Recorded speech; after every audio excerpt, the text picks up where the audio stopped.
नमस्कार, प्रणाम, आदाब, वंदे मातरम, भारत माता की जय। प्यारे बच्चों, साथियों, मित्रों, सभी का स्वागत है आपके इस। तो आइए स्टार्ट करते हैं सेशन। और आपका ये 40 क्वेश्चंस का टेस्ट जो आप देते हैं ऑनलाइन ऑफलाइन दोनों मोड में, मॉर्निंग टू इवनिंग, और उसका डिस्कशन आपको मिलता है 8:30 बजे से प्लेटफॉर्म टीचर यूट्यूब चैनल, और आपका जो ऐप है प्लेटफॉर्म बाय नवीन कुमार सिंह, है ना, वहां पे। आज के सेट का पैटर्न आपने थोड़ा अलग देखा होगा। आपको वीक में 5 से टेस्ट आपको देने होते हैं 40 क्वेश्चंस का, मंडे टू फ्राइडे का, ये आप ध्यान में रखना। आज से आपको लिटरेचर के 15 क्वेश्चंस मिल रहे हैं, कभी कभी आपको कम भी मिलेंगे। The white man's burden is masterpiece of Rudyard Kipling and got Nobel prize in 1907। Very good. आइए, who is the author of the jungle book? क्या बोला गया है? द जंगल बुक के बारे में बात की जा रही है। ये जंगल बुक रुडयार्ड किपलिंग का एक वर्क है जो पब्लिश हुआ है 1894 में, और 1895 में इसका सेकेंड वर्जन आया। 1895 में इसका सेकेंड वर्जन आया जिसका नाम था the second jungle book. The second jungle book जो आपका पब्लिश हुआ 1895 में, ये सेकेंड वॉल्यूम है, और ये जंगल बुक 1894 में आया है। किन्होंने लिखा है भाई? रुडयार्ड किपलिंग लिखे हैं। कौन लिखे हैं? Rudyard Kipling. रुडयार्ड किपलिंग का फुल नेम क्या है? तो Joseph Rudyard Kipling. Joseph Rudyard Kipling, ये आपको ध्यान रखना है। जोसेफ रुडयार्ड किपलिंग को नोबेल प्राइज मिला, और गोपाल जी यहां पे लिखे भी हैं कब मिला है इन्हें नोबेल प्राइज? तो 1907 में। 1907 में रुडयार्ड किपलिंग को क्या मिला है? नोबेल प्राइज मिला है। हम धायकर बैच परचेज किए हैं ऑनलाइन। कितने बजे से होता है? 3 बजे से। आज क्लास नहीं हुई थी, मकर संक्रांति का मामला था। अब आइए, यहां एक ऑप्शन है आपका जोनाथन स्विफ्ट। अगर आप जोनाथन स्विफ्ट के बारे में बात करेंगे, जोनाथन स्विफ्ट, जोनाथन स्विफ्ट जो आपके हैं, ये फेमस सैटारिस्ट हैं इंग्लिश लिटरेचर में। फेमस सैटारिस्ट हैं या ग्रेटेस्ट सैटारिस्ट कहने का काम करेंगे। सैटारिस्ट हैं ये आपके पैदा होते हैं 1667 में, और इनकी डेथ होती है 1745 में। और ये जिस एज से बिलोंग करते हैं उस एज को बोला जाता है, वो एज है आपके न्यो क्लासिकल का, न्यो क्लासिकल पीरियड का। कौन सा दौर? तो उसको आप कहते हैं enlightenment era. Enlightenment era, enlightenment era, और ये आपका 18th सेंचुरी में आया है। इसे ही आप कहते हैं the age of satire. The age of satire, है ना, या the age of reasoning. The age of reasoning, ये भी आप कहने का काम करेंगे। और न्यो क्लासिकल पीरियड में ही आपका आता है ऑगस्टन पीरियड। कौन सा पीरियड? ऑगस्टन पीरियड, रिस्टोरेशन के बाद। और ये सारे के सारे उसी पीरियड में आएंगे, ऑगस्टन पीरियड। और ऑगस्टन पीरियड आपका चलता है 1700 टू 1740। 1700 टू 1740, क्लियर है मामला? और इस पीरियड का एक और नाम है the age of Alexander Pope. The age of Alexander Pope. और अलेक्जेंडर पोप और जोनाथन स्विफ्ट, ये दोनों 18th सेंचुरी के बहुत बड़े ही सैटारिस्ट हुए, लेकिन ग्रेटेस्ट सैटारिस्ट में जोनाथन स्विफ्ट का नाम आता है। और ये पैदा हुए हैं 1667 में, डेथ होती है 1745 में। और न्यो क्लासिकल पीरियड को आप 3 पार्ट्स में डिवाइड करते हैं। एक होता है आपका रीस्टोरेशन एज, जो आपका चलता है 1660 टू 1700। फिर आपका आता है ऑगस्टन पीरियड 1700 टू 1740। और फिर लास्ट में एक आता है आपका ट्रांजिशनल पीरियड, जो आपका चलता है 1740 टू 1798। ध्यान आपको रखना है। और इसी ऑगस्टन पीरियड में आपका enlightenment era, the age of satire, the age of reasoning, इसी को आप the age of Alexander Pope कहते हैं। आपके जोनाथन स्विफ्ट जो पैदा हुए हैं वो आपके पैदा हुए हैं 1667 में, डेथ होती है 1745 में। अलेक्जेंडर पोप पैदा हुए हैं 1688 में और डेथ होती है इनकी 1744 में, यानी इनका डेथ 1744 में और जोनाथन स्विफ्ट का 1745 में। तो ये आपको ध्यान रखना है। जोनाथन स्विफ्ट के बारे में हमने आपको बताया। लियो टॉल्स्टॉय ये जो आपके राइटर हैं ये एक रशियन राइटर है ना, रशियन राइटर का नाम है। और ये दोनों जोनाथन स्विफ्ट और रुडयार्ड किपलिंग ये आपके ब्रिटिश राइटर हैं। ये नाम आप जरूर याद रखेंगे। हिंदी का टेस्ट कितने बजे से होता है? मॉर्निंग में ही होता होगा। हिंदी का डिस्कशन आपका 10 बजे से इसी यूट्यूब चैनल पे मिलेगा। हाँ, गुलिवर ट्रेवल्स ये जोनाथन स्विफ्ट लिखे हैं, 1726 में पब्लिश हुआ है। ध्यान आपको रखना है, ठीक है। ऑनलाइन वाले मतलब ऐप वाले, ऐप पे जो भी बच्चे देख रहे हैं, सब चीज ठीक ठाक है ना? चलिए, कोई डाउट हो पूछना है। यूट्यूब ऐप सारे बच्चे। करेक्ट ऑप्शन हो गया C for Canada. Second question है American female novelist Pearl S Buck got Nobel prize in 1938। अब देखिए, एक अमेरिकन फीमेल नॉबलिस्ट हैं जिनका नाम है Pearl S Buck, got Nobel prize in 1938 for the book. अब देखिए, ऑप्शन किस बुक के लिए उनको मिला? The good earth, house divided, the patriot. The good earth और हाउस डिवाइडेड दोनों लिखने का काम पर्ल एस बक ही किए हैं, है ना, और ये अमेरिकन लिटरेचर की पार्ट हैं। अब आइए, द गुड अर्थ जो है ये आपका 1935 में पब्लिश हुआ है। 1935 में पब्लिश हुआ है और इस बुक के लिए इन्हें पुलित्जर प्राइज भी मिला था। पुलित्जर प्राइज भी मिला था, ये भी आपको ध्यान में रखना है। नोबेल प्राइज लेने वाली ये जो है पर्ल एस बक, ये नोबेल प्राइज लेने वाली फर्स्ट अमेरिकन वुमन है, ये भी आपको ध्यान में रखना है। फर्स्ट अमेरिकन वुमन है। अरे भैया ये क्या हो गया? फर्स्ट अमेरिकन वुमन कौन? तरीका है, अच्छा यहां लिखना था ना। फर्स्ट अमेरिकन वुमन कौन? Pearl S Buck. ये नाम आप याद रखेंगे, पहली अमेरिकन वुमन है जिन्हें नोबेल प्राइज मिला है। कब भैया? 1938 में। किस वर्क के लिए मिला? द गुड अर्थ, काफी फेमस है, इसी के लिए पुलित्जर प्राइज भी मिला और इसी के लिए नोबेल प्राइज भी मिला। हाउस डिवाइडेड ये भी लिखने का काम इन्होंने ही किया। और ये जो आप देख रहे हैं द पैट्रियट, तो द पैट्रियट एक पोयम है। द पैट्रियट एक पोयम है जो 1855 में पब्लिश होता है। कब? 1855 में। और 1855 में एक बुक आया man and women, man and women करके। और ये मैन एंड वीमेन जो आपका बुक है ये है आपका कलेक्शन ऑफ पोयम्स। क्या है आपका? कलेक्शन ऑफ पोयम्स, ये आपको ध्यान में रखना है। और मैन एंड वीमेन में कितने पोयम्स हैं? तो 51 पोयम्स हैं। कितने पोयम्स हैं? 51 पोयम्स हैं। और ये मैन एंड वीमेन लिखने का काम किन्होंने किया? तो एक बहुत बड़े राइटर हुए जिनका नाम है Robert browning. Robert browning.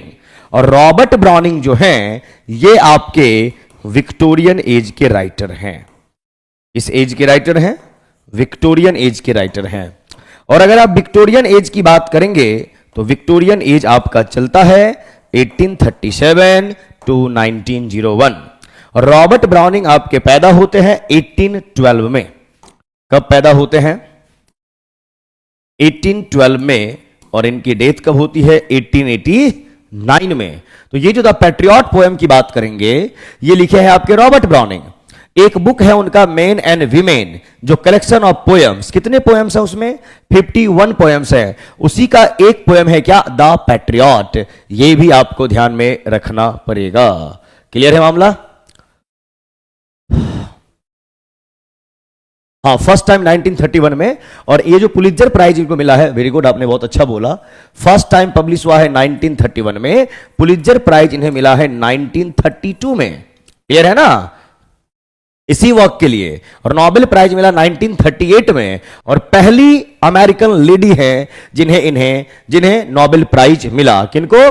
Perl S बक को, ये आप ध्यान में रखेंगे। और the patriot Robert browning Victorian age के राइटर, विक्टोरियन एज 1837 1901, ये सब ध्यान रखना है और ये इंपॉर्टेंट वर्क है। आइए रॉबर्ट ब्राउनिंग के कुछ और वर्क के बारे में हम आपको बात बता दें, बहुत ही फेमस है। एक तो हो गया आपका मेन एंड वीमेन, एक वर्क है इनका dramatic romances and lyrics, Robert browning साहब का। एक है इनका ड्रामेटिक लिरिक्स,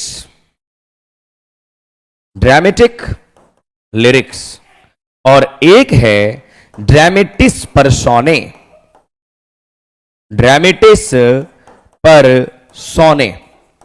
ये आप ध्यान में रखें। और भी वर्क्स हैं, ये सारे के सारे कलेक्शन ऑफ पोएम्स है किनके? रॉबर्ट ब्राउनिंग साहब के, ध्यान आप रखेंगे। Next question, Elizabethan tragedy is centred on, यानी एलिजाबेथन ट्रेजेडी की बात कर रहे हैं। ट्रेजेडी क्या? तो भैया कॉमेडी का जस्ट अपोजिट। एलिजाबेथन का मामला, एलिजाबेथन एज। अब जब आप एलिजाबेथन एज की बात करेंगे तो आप किसकी बात करेंगे? आप रेनेसां की बात करेंगे। इसकी बात करेंगे। रेनेसां जो वर्ड है ये फ्रेंच लैंग्वेज का वर्ड है। रेनेसां किस लैंग्वेज से आया है? फ्रेंच लैंग्वेज से, जिसका कि इंग्लिश में मीनिंग होता है रीबर्थ। री का मतलब होता है अगेन, और बर्थ का मीनिंग होता है पैदा होना, जिसको हिंदी में कहते हैं पुनर्जागरण। क्या कहते हैं? पुनर्जागरण। रेनेसां की बात करेंगे तो रेनेसां को आप 4 पार्ट्स में डिवाइड करते हैं। एक आपका होता है एलिजाबेथन एज, कल भी हम बात किए थे एलिजाबेथन। दूसरा आपका होता है जैकोबियन एज। तीसरा आपका कौन सा होता है? Caroline as. और लास्ट में आप बात करते हैं कॉमनवेल्थ वाला मामला, कॉमनवेल्थ। अब बंधु देखिए ध्यान से, अगर आप एलिजाबेथन एज की बात करेंगे तो 1558 to 1603 का मामला होगा। जैकोबियन की बात करेंगे तो 1603 to 1625 का मामला होगा। कैरोलिन की बात करेंगे तो 1625 to 1649 का मामला होगा। और कॉमनवेल्थ की बात करेंगे तो 1649 to 1660 का मामला होगा। एलिजाबेथन ट्रेजेडी जो लिखा गया मोस्ट ऑफ द, उसका ज्यादातर किस चीज पे लिखा गया? तो वो लिखा गया रिवेंज पे। क्या किस पे? रिवेंज पे। और रिवेंज का मतलब होता है बदला लेना। और रिवेंज प्ले लिखने का ट्रेडिशन किनके द्वारा हुआ? ये हम आपको किसी ना किसी सेशन में बता चुके हैं। रिवेंज प्लेस सबसे पहले अगर कोई लिखे तो वो आपके एलिजाबेथन एज के राइटर और विलियम शेक्सपियर के कंटेम्पररी थे, थॉमस कीड। थॉमस कीड का नाम जरूर आपने सुना होगा। और थॉमस कीड सबसे पहले लिखे द स्पेनिश ट्रेजेडी, द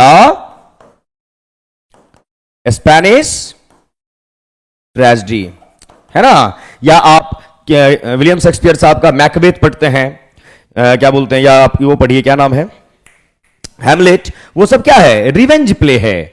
तो ध्यान रखना है ये सब चीजें। और सबसे पहले रिवेंज प्ले लिखने का काम थॉमस कीड किए, एलिजाबेथन एज के राइटर हैं। और सबसे पहला रिवेंज प्ले कौन सा है? The Spanish tragedy. और एलिजाबेथन एज में जितने भी आपके ट्रेजेडी लिखे गए सब रिवेंज पे थे, यानी बदला लेने से रिलेटेड। तो जब भी ट्रेजेडी होगा वो लव नहीं होगा, लव होता है पॉजिटिव, ट्रेजेडी होती है नेगेटिव, है ना। वॉर नहीं, रिवेंज यानी बदला लेने का मामला। बाद बाकी आप ये रेनेसां का पार्ट है, एलिजाबेथन, जैकोबियन, कैरोलिन, कॉमनवेल्थ। अब आइए अलग अलग नाम से इसको इंडिकेट करते हैं, मैं आपको बता देता हूं।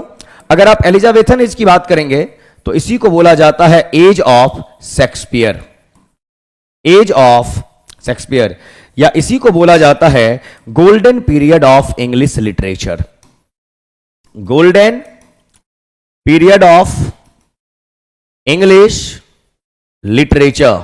ये आपको ध्यान में जरूर रखना है। उसके बाद जैकोबियन एज की बात करेंगे तो इसे आप बोलते हैं age of John Donne, age of John Donne, age of John Donne. Caroline age में ही आप प्यूरिटन एज की बात करते हैं और इसे ही आप कहने का काम करते हैं age of Milton, age of Milton. और कॉमनवेल्थ को आप प्यूरिटन इंट्रैगनम कहते हैं, प्यूरिटन इंट्रैगनम कहते हैं। यह आपको जरूर ध्यान में रखना चाहिए। अब आइए किंग क्वीन की अगर आप बात करेंगे तो एलिजाबेथन एज में तो एलिजाबेथन क्या क्वीन थी। जैकोबियन एज में जे से जैकोबियन और जे से ही नाम आता है जेम्स फर्स्ट, तो जेम्स फर्स्ट किंग थे। जे से जैकोबियन, जे से जेम्स। कैरोलिन एज की बात करेंगे, सी से कैरोलिन है और सी से चार्ल्स फर्स्ट है। तो कैरोलिन एज में जो किंग थे वो चार्ल्स फर्स्ट थे, जैकोबियन में जो किंग थे जेम्स फर्स्ट थे, एलिजाबेथन में क्वीन एलिजाबेथ थी और इसमें भी आपको चार्ल्स फर्स्ट ही देखने को मिलेंगे लास्ट वाले में, कॉमनवेल्थ में। और ये रेनेसा का पार्ट है। और रेनेसा आता कब है? तो रेनेसा आता है मिडिल इंग्लिश पीरियड के बाद, जॉफरी चौसर के बाद। ये आपको ध्यान में जरूर रखना है। और जैसे ही आपका रेनेसा यहां पर कंप्लीट होता है तो आपकी शुरुआत होती है कहां से? नियो क्लासिकल, जो आप अभी पढ़ रहे थे, ये नियो क्लासिकल पीरियड। और इसमें सबसे पहले आता है आपका रीस्टोरेशन एज, फिर आपका आता है ऑगस्टन पीरियड और फिर आपका आता है एज ऑफ सेंसिबिलिटी। कल भी हम पढ़ाए थे। इसलिए डेली सेशन में अगर आप जुड़ेंगे तो आपको फायदा ही फायदा मिलेगा और ये हर एक चीज आपके माइंड में लॉक हो जाएगा एक टाइम के बाद। हाँ, दोनों जगह चल रहा है, यूट्यूब ऐप दोनों जगह। मजा आ रहा है आप सभी को पढ़ के? बोलिए, कहीं भी डाउट होगा बंधु सवाल करना है। Who wrote the book Doctor Zhivago, Doctor Zhivago, किन्होंने लिखा डॉक्टर जिवागो वर्क, है ना? सबसे पहले डॉक्टर जिवागो जो है ये एक रशियन वर्क है, यानी ये रशियन लिटरेचर का पार्ट है, रशियन वर्क। और इसके राइटर कौन है? Boris Pasternak, Leo Tolstoy, Bertrand Russell. अब आइए यहां पे, तो डॉक्टर जिवागो लिखने का काम कौन किए हैं आपके? बोरिस पैस्टरनिक किए हैं। लियो टॉल्स्टॉय ये भी आपके रशियन राइटर हैं, ये भी आपके रशियन राइटर हैं, ये आपको ध्यान देना है। बर्ट्रांड रसेल का पूरा नाम क्या है? Sir Bertrand Arthur Russell, Arthur Russell, ये आपको ध्यान में जरूर रखना है। अब यहां पर सवाल क्या आता है? बोरिस पैस्टरनिक और बर्ट्रांड रसेल दोनों को मिला है नोबेल प्राइज, इन्हें भी मिला है नोबेल प्राइज और इन्हें भी मिला है नोबेल प्राइज। बताइए कब कब मिला, ये मेरा सवाल है। और मैंने कल दोनों के बारे में, कल या परसों सैटरडे के सेशन में पढ़ा रखा है। दोनों को नोबेल प्राइज मिला है, कब किनको मिला है ये आपको बताना है। Gorboduc first English tragedy by Thomas Sackville, Thomas Norton. हां, वो गॉर्बोडक फर्स्ट इंग्लिश ट्रेजेडी है, लेकिन उस ट्रेजेडी में रिवेंज, ट्रेजेडी अलग अलग टाइप का होगा ना, उस ट्रेजेडी में कंफ्यूज नहीं होंगे आप, मैं यहां थोड़ा सा, थॉमस किड जो है उस ट्रेजेडी में रिवेंज, है ना, फर्स्ट रिवेंज प्ले लिखने का ट्रेडिशन थॉमस किड लाए। गॉर्बोडॉक बिल्कुल फर्स्ट ट्रेजेडी है, 1561 में पब्लिश हुआ है ना। थॉमस सैकविल, थॉमस नॉर्टन उसके राइटर हैं, बहुत बढ़िया, है ना। बाद में उसका नाम पैरोक्स कर दिया गया था, बहुत अच्छे। The Spanish tragedy revenge play है ना। ट्रेजेडी में अलग अलग, किसी का वॉर हो सकता है, किसी का रिवेंज हो सकता है। कॉन्सेप्ट क्लियर हुआ आप सभी का? कॉन्सेप्ट क्लियर हुआ? बताइए, बोलो। बहुत सारे बच्चे यहां कंफ्यूज हो गए, इसलिए मैं आराम से पढ़ा रहा हूं आपको।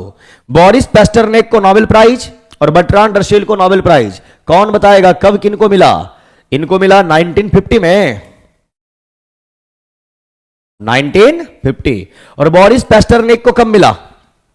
बताइए फटाफट, देखना चाहेंगे। हाँ, डाउट में नहीं रहना है, जो भी डाउट हो सवाल कर लेना है, ध्यान रखिएगा।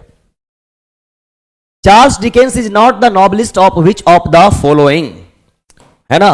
आइए, a tale of two cities, treasure island, David Copperfield. अब अगर आप ध्यान से देखें तो tale of two cities, treasure island, David Copperfield, ये दोनों वॉक जो है आपके, ये और ये तो आपका आंसर होगा नहीं, क्योंकि आपको मालूम होना चाहिए इसे लिखने का काम आपके चार्ल्स डिकेंस साहब किए। कई बार सवाल पूछा जाता है two cities, a tale of two cities की जो बात करते हैं, तो यहां पे ये टू सिटीज कौन कौन से हैं, तो एक आपका है पेरिस और दूसरा आपका है लंदन। और अ टेल ऑफ टू सिटीज जो है ये पब्लिश कब हुआ है, तो 1859 में हुआ। डेविड कॉपरफील्ड को इस नाम से भी हम जानते हैं, डेविड मेटल मीडो।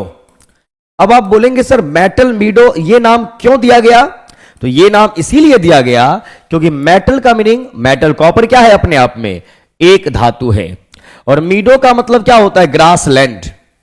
मीडो का मीनिंग होता है ग्रास लैंड यानी कि घास का मैदान, तो ये आपका यहां पर फील्ड है। तो जब कभी डेविड कॉपरफील्ड लिखा ना आए आपका, लिख के क्या आए, तो डेविड मेटल मीडो, तो आपको यही समझ लेना है कि ये कौन है आपके, डेविड कॉपरफील्ड का नाम है। ग्रेट एक्सपेक्टेशन 1861 में आया। चलिए, डेविड कॉपरफील्ड कब पब्लिश हुआ ये बताइए।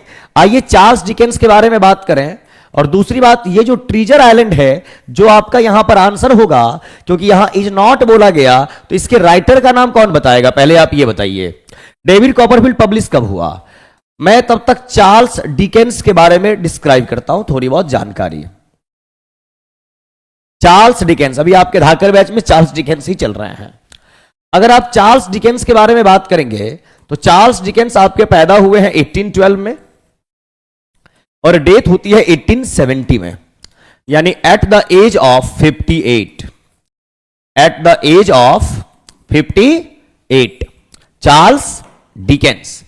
चार्ल्स डिकेंस आपके विक्टोरियन एज के ग्रेट नॉवलिस्ट हैं, विक्टोरियन एज के, विक्टोरियन एज के ग्रेट नॉवलिस्ट हैं कौन, चार्ल्स डिकेंस।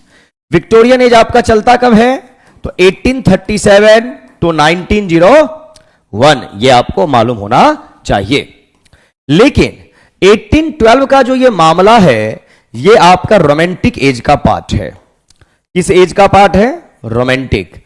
आप बोलेंगे सर ये कैसे, आइए बताता हूं। अगर रोमांटिक एज की बात करते हैं तो रोमांटिक एज 1798 टू 1837 आपका चलेगा, और 1798 टू 1837 की जब आप बात कर रहे हैं तो इसी बीच में आपका 1812 आएगा। तो चार्ल्स डिकेंस पैदा हुए हैं रोमांटिक एज में, डेथ होती है विक्टोरियन एज में, और विक्टोरियन एज के राइटर भी हैं। और चार्ल्स डिकेंस का विक्टोरियन एज के राइटर हैं, साथ ही साथ ये नॉवलिस्ट तो है ही, और इसके साथ साथ ये जर्नलिस्ट भी रहे। क्या रहे आपके, जर्नलिस्ट भी रहे। और अपने राइटिंग करियर से पहले 20 साल जर्नलिज्म में इन्होंने काम किया। नॉवेल्स की बात करेंगे, इन्होंने अपने लाइफ में टोटल 15 नॉवेल्स लिखे और बहुत बड़े नॉवेलिस्ट हैं विक्टोरियन एज के, ये आपको ध्यान में जरूर रखना है। इतना कॉल आता है ना, ठीक है। चलिए, बहुत बढ़िया, बहुत अच्छे। Pickwick papers 1836, Robert Louis Stevenson, very good, बहुत बढ़िया। इनके राइटर का नाम जो है स्टीवसन है, स्टीव है ना, रॉबर्ट लुइस स्टीवसन, जरूर आप ध्यान रखेंगे यहां पे। आगे आ जाइए, करेक्ट आंसर हमारा हो गया अभी, बाद बाकी ये सब आपको ध्यान में रखना है। नंबर 6 अभी पढ़ाया कि रेनेसा मीन्स, अभी जस्ट हम आपको पढ़ाए कि रेनेसा जो वर्ड है ये आपके फ्रेंच लैंग्वेज का वर्ड है। किस लैंग्वेज का, फ्रेंच लैंग्वेज का वर्ड है कौन, रेनेसा। फ्रेंच लैंग्वेज में इसका इंग्लिश में मीनिंग क्या होता है, तो रीबर्थ, और रीबर्थ का मतलब क्या होता है, पुनर्जागरण, यानी फिर से जगिए। तो यहां पर है द रिवाइवल। रिवाइवल वर्ड की अगर आप बात करेंगे, इसलिए बोलता हूं वो क्या आपका मस्त होना चाहिए। तो एक वर्ड होता है री, और प्लस यहीं पे आप वर्ड पढ़ते हैं वाइव, रिवाइव। तो री का मीनिंग तो अगेन होता है, और भी आई भी अपने आप में वर्ड है, रूट वर्ड, जिसका मीनिंग होता है लाइफ, यानी फिर से किसी भी चीज को जिंदा करना, जीवंत करना, रिवाइव। और यहीं से आपका लास्ट में एयर लग जाएगा तो वर्ड एडजेक्टिव बनता है, और उसको आप क्या कहते हैं? रिवाइवल। तो द रिवाइवल ऑफ लर्निंग। और जब आप किसी भी चीज को फिर से सीखते हैं, जानते हैं, तो आपका पुनर्जागरण होता है, फिर से आप जगे हैं। तो रेनेसा वर्ड का मीनिंग या तो रिवर्थ होगा या द रिवाइवल ऑफ लर्निंग होगी। The revival of hard task नहीं, और द रिवाइवल ऑफ लाइफ नहीं, जिंदगी में जो मर गया फिर से जिएगा नहीं। द रिवाइवल ऑफ लर्निंग, पुनर्जागरण, फिर से आप जगे हैं, फिर से आप अवेयर हुए हैं। करेक्ट ऑप्शन जो आपका है ए फॉर आगरा होना चाहिए। रेनेसा का लिटरेरी टर्म्स में यही मीनिंग होता है, फ्रेंच लैंग्वेज का वर्ड है, रिवर्थ की बात करते हैं। करेक्ट ऑप्शन क्या हो गया? A for Agra. ऑनलाइन वाले बंधु, एक मिनट सर, हम तो YouTube पर ज्वाइन थे, हमें नहीं पता था कि ऐप पर भी लाइव है। कहीं से दिखिएगा, यही दिखेगा, है ना, हम ही दिखेंगे। सलमान खान यहां आपको दिखेंगे नहीं, चाहे आप YouTube पे देखें या आप ऐप पे देखें, तो कहीं से मजा लीजिए इसका, है कि नहीं? Who wrote the poem the patriot? The patriot poem कौन लिखे? अभी जस्ट हमने आपको द पैट्रियट के बारे में जानकारी दिया था पहले ही सवाल में। The patriot poem 1855, man and women, collection of poems 51। किन्होंने लिखा है? रॉबर्ट ब्राउनिंग ने। रॉबर्ट ब्राउनिंग किस एज के राइटर? विक्टोरियन एज के राइटर। विक्टोरियन एज कब से कब तक? 1837, 1901। रॉबर्ट ब्राउनिंग पैदा कब हुए? 1812 में। डेथ कब होती है? 1889 में। रॉबर्ट ब्राउनिंग के कुछ works, dramatic romances and lyrics, dramatic lyrics, dramatis personae, है ना?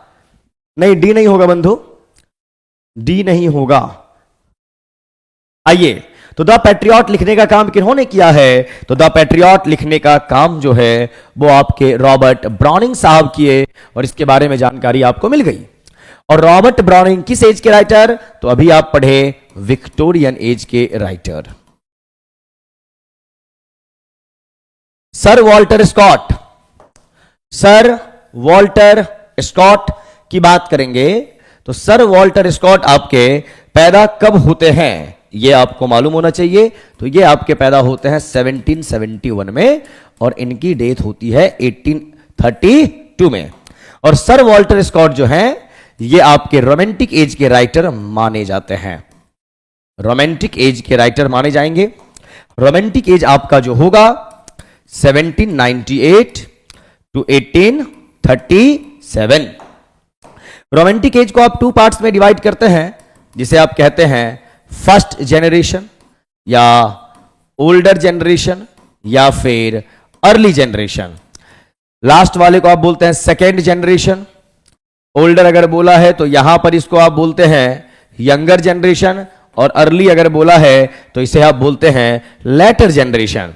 और यहीं पे अगर रोमांटिक एज की बात करें तो फर्स्ट जनरेशन में कौन कौन से राइटर हैं आपके? एक का नाम तो यही दिख रहा है, Sir Walter Scott, William Wordsworth, ST Coleridge, Charles Lamb, Mary Lamb, है ना, रॉबर्ट साउदी, ये सारे फर्स्ट जनरेशन के राइटर हैं। सेकेंड जनरेशन में जाएंगे John Keats, PB Shelley, Lord Byron, Mary Shelley, ये सब आपके रोमांटिक एज के सेकेंड जनरेशन के राइटर हैं, ये आपको ध्यान रखना है। अब आइए यहां पे Sir Walter Scott. Sir Walter Scott से एक नाम निकल के आता है रॉबर्ट साउदी। अब आप बोलेंगे सर रॉबर्ट साउदी का नाम यहां से क्यों निकलता है? क्योंकि रॉबर्ट साउदी जो है आपके, ये बने poet laureate of England. Poet laureate of England कौन बने? रॉबर्ट साउदी बने, है ना। और कब से कब तक बने? तो ये 1813 से 1843, यानी टोटल अगर देखा जाए तो 30 इयर्स ये आपके पोएट लॉरेट रहे रॉबर्ट साउदी। लेकिन रॉबर्ट साउदी को पोएट लॉरेट बनाने से पहले, पोएट लॉरेट बनाने की का जो मन था किनका था? सर वॉल्टर स्कॉट का था। लेकिन सर वॉल्टर स्कॉट जो है इस अपॉर्चुनिटी को गवा दिए, बोले नहीं नहीं हमें नहीं बनना। तब जाके रॉबर्ट सऊदी को पोएट लॉरेट बनाया गया था। अगर सर वॉल्टर स्कॉट मान गए होते तो पोएट लॉरेट रॉबर्ट सऊदी नहीं वॉल्टर स्कॉट होते। ठीक है, अब आइए, एक नाम है आपका रॉबर्ट ब्राउनिंग दिख गया, Robert Herrick. Robert Herrick, Robert Herrick जो आपके हैं ये आपको पैदा हुए हैं 1591 में और इनकी डेथ होती है 1674 में। क्लियर? ये सब याद रखना बड़ा टफ काम होता है, डेट वगैरह, लेकिन आपको रखना ही पड़ेगा। और 1591 की अगर बात करेंगे तो ये आपका होता है एलिजाबेथन एज। और 1674 की अगर आप बात करेंगे तो ये आपका कहां जाएगा? अब अगर मैं एलिजाबेथन एज की बात करूंगा तो एलिजाबेथन एज किसका पार्ट है? रेनेसां का। एलिजाबेथन एज किसका पार्ट? रेनेसां का। रेनेसां स्टार्ट कहां से होता है? एलिजाबेथन से। कंप्लीट कहां पे जाके करता है? कॉमनवेल्थ पे, है ना। एलिजाबेथन की शुरुआत कब होती है? 1558 में। कॉमनवेल्थ एंड कहां करता है? 1660 में। आइए दिखाते हैं, आपको जस्ट पढ़ाया अभी, कहां पढ़ाए थे? Renaissance, Elizabethan 1558 1603, Jacobean 1603 1625, Caroline 1625 1649, Commonwealth 1649 1660। यानी रेनेसां यहां शुरू हो रहा, यहां खत्म हो रहा। आ जाइए अब यहां, तो रेनेसां आपका 1558 में स्टार्ट होता है, 1660 में जाके कंप्लीट। तो अगर आप रॉबर्ट हैरिक की बात करेंगे तो एलिजाबेथन में तो पैदा हुए, यानी रेनेसां पीरियड में पैदा हुए। डेथ कहां हो रही है? 1674 में। और आपके 1660 के बाद स्टार्ट क्या होता है? तो 1660 के बाद यानी कि आपके एलिजाबेथन एज के बाद, रेनेसां के बाद आपका स्टार्ट होता है न्यो क्लासिकल। और न्यो क्लासिकल में एक टर्म आता है रीएस्टोरेशन एज का, रीएस्टोरेशन एज। और रीएस्टोरेशन एज आपका चलता है 1660 टू 1700, जहां पे John Dryden most important writer हुए, है ना। और यहीं पर 1674 में उनकी डेथ होती है रॉबर्ट हैरिक की। तो अगर आप ध्यान से देखें, रॉबर्ट हैरिक का नाम, जो क्वेश्चन अभी आप देख रहे हैं, तो ये रेनेसां के एलिजाबेथन में पैदा हुए हैं और न्यो क्लासिकल के रीएस्टोरेशन एज में जाके इनकी डेथ होती है। ये आपको मालूम होना चाहिए। हाँ, वेरी गुड, बहुत बढ़िया। कैवेलियर पोएट में इनका भी एक नाम आता है। वोकैबुलरी का बैच है A to Z vocab batch, ठीक है। A to Z vocab batch आपको मिल जाएगा, अभी हम बात करेंगे उसके बारे में। चलिए, मजा आ रहा है ना आप सभी को? बहुत ही आराम से आपको लिटरेचर के क्वेश्चंस देखने होते हैं। नेक्स्ट आप देखिए क्या लिखा हुआ है,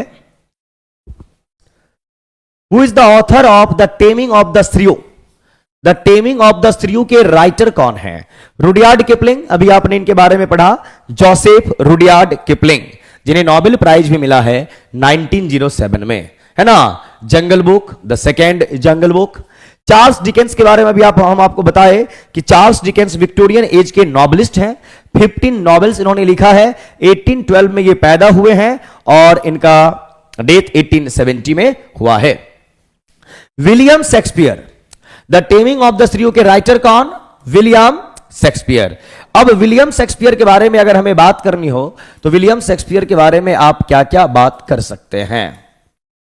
विलियम शेक्सपियर, तो इनके बारे में क्या क्या बात की जा सकती है? तो सबसे पहले ये पैदा कहां होते हैं, पैदा कब होते हैं? 1564 में। डेथ कब होती है? 1616 में। और आपको मालूम है विलियम शेक्सपियर साहब को आप एलिजाबेथन प्लस जैकोबियन एज का राइटर मानते हैं, है ना। और अभी आप जस्ट मेरे साथ पढ़े कि एलिजाबेथन जो है ये 1558 टू 1603 और जैकोबियन एज जो है 1603 टू 1625। आपके शेक्सपियर साहब 1564 में पैदा हुए तो 1558 के बाद यानी एलिजाबेथन एज में, और 1603 के बाद 1616 में इनकी डेथ होती है। तो 1603 से 1625 के बीच में 1616 आएगा। तो विलियम शेक्सपियर साहब आपके एलिजाबेथन और जैकोबियन एज के राइटर माने जाते हैं। एलिजाबेथन एज में ज्यादातर इन्होंने क्या लिखा? कॉमेडी और ट्रेजेडी, सॉरी हिस्ट्री मैक्सिमम। ऐसा नहीं कि ट्रेजेडी नहीं लिखा है लेकिन कम। और जैकोबियन एज में विलियम शेक्सपियर साहब के मोस्ट ऑफ द ट्रेजेडी लिखे गए, मोस्ट ऑफ द ट्रेजेडीज ये आपका लिखा गया। अब है कि विलियम शेक्सपियर साहब को और कौन कौन सा टाइटल मिला है? तो एक टाइटल तो यह है कि father of English drama, father of English drama. यहीं पे आप बोलते हैं इन्हें Bard of Avon, Bard of Avon. फिर आप इन्हें बोलते हैं sweet swan of Avon, sweet swan of Avon. फिर आप इन्हें क्या बोलते हैं, है ना, the Bard, the Bard. BARD bard English language का वर्ड है जिसका मीनिंग होता है पोएट यानी कि कवि। अब आइए, इन्हें आप ये भी बोलते हैं national poet of England, national poet of England. और फर्स्ट नेशनल पोएट की जब बात होती है तो वहां पे जॉफ्री चौसर साहब का नाम आता है, ये भी मैं लिख ही देता हूं। फर्स्ट नेशनल पोएट, जब ये नाम आता है तो यहां पर आप जाते हैं जॉफ्री चौसर के साथ, जॉफ्री चौसर। और नेशनल पोएट ऑफ इंग्लैंड आपके विलियम शेक्सपियर साहब। अब देखिए, father of English drama William Shakespeare साहब। लेकिन अगर यहीं पे सवाल ऐसा आएगा, modern father of English drama, father of English drama, तब आप नाम लिखेंगे किनका? GB शॉ का, जॉर्ज बर्नार्ड शॉ। और GB शॉ भी एक ऐसे राइटर हैं जिन्हें नोबेल प्राइज मिला है। और GB शॉ को नोबेल प्राइज 1925 में मिला है। तो ये सब चीज आपको कंफ्यूज करेगा। फादर ऑफ इंग्लिश ड्रामा आप बोलेंगे विलियम शेक्सपियर, लेकिन मॉडर्न एज के किस राइटर में को बोला जाता है फादर ऑफ इंग्लिश ड्रामा? तो वो है आपके GB शॉ। ये आपको जरूर ध्यान में रखना चाहिए। करेक्ट ऑप्शन आपका हो जाना है यहां पर क्या? CC for Canada. हर एक चीज की जानकारी आपको लेनी है। और ये मैं जो भी लिख रहा हूं, ये आप अलग से एक नोटबुक खरीदें और उस पर टेस्ट सीरीज लिख के जितना भी आपको दिखाई दे रहा है हर एक पॉइंट को नोट कीजिए, डेली पढ़िए, तब जाके आपका काम बनेगा। वोकैब बैच के बारे में कोई पूछ रहे थे, ये आपका है A to Z vocab batch, है ना। All competitive exam complete A to Z vocab batch. और ये बैच आपका स्टार्ट हुआ है 27 दिसंबर से। कब से स्टार्ट हुआ है? 27 दिसंबर से। डेली ये शाम में 4 से 5 में चलता है। आज मकर संक्रांति थी, थोड़ा एंजॉय वगैरह कर रहे थे, तो आज इस बैच आपका ऑफ था। ये बैच, इस बैच की फी जो है 399 है। और ये आपको मिलता है कहां पे? प्लेटफॉर्म बाय नवीन कुमार सिंह, जो अपना ऐप है। जो बच्चे नहीं जानते हैं गूगल प्ले स्टोर से डाउनलोड कर लेंगे और वहां पे आपको A to Z vocab batch मिलेगा। और जैसे मैं आपको लिटरेचर के बारे में पढ़ा रहा हूं, ऐसे ही डिटेलिंग में इस बैच में आपको वोकैब पढ़ाया जाता है। और इस बैच की खास बात यह है कि यह बैच आपका 45 to 50 डेज का होता है, जिसमें आप वोकैब पे जबरदस्त पकड़ बनाते हैं और शब्दों के साइंस को, शब्द के मैथमेटिक्स को आप समझते हैं, वर्ड आप भूलते नहीं हैं। आइए 9, who is the author of around the world in 80 days, है ना। Around the world in 80 days, ये जो है ये किस लैंग्वेज में? ये एक फ्रेंच वर्क है ना। थोड़ा थोड़ा मैं ब्रिटिश, अमेरिकन, इंडियन लिटरेचर की तो बात करते ही हैं। कुछ क्वेश्चंस आपको रशियन लिटरेचर के मिले, कुछ फ्रेंच के मिलेंगे, क्योंकि TRE 3.0 में अफ्रीकन लिटरेचर से भी सवाल पूछा गया था। इसीलिए थोड़ा बहुत आपको इधर उधर पैर मारने ही होंगे। तो around the world in 18 days, इसके राइटर कौन है? जोल्स, और बीच में एक और नाम आता है गैब्रियल, GABRIEL, गैब्रियल वर्ने। ये आपके फ्रेंच राइटर हैं, प्ले राइट हैं, नॉवलिस्ट हैं।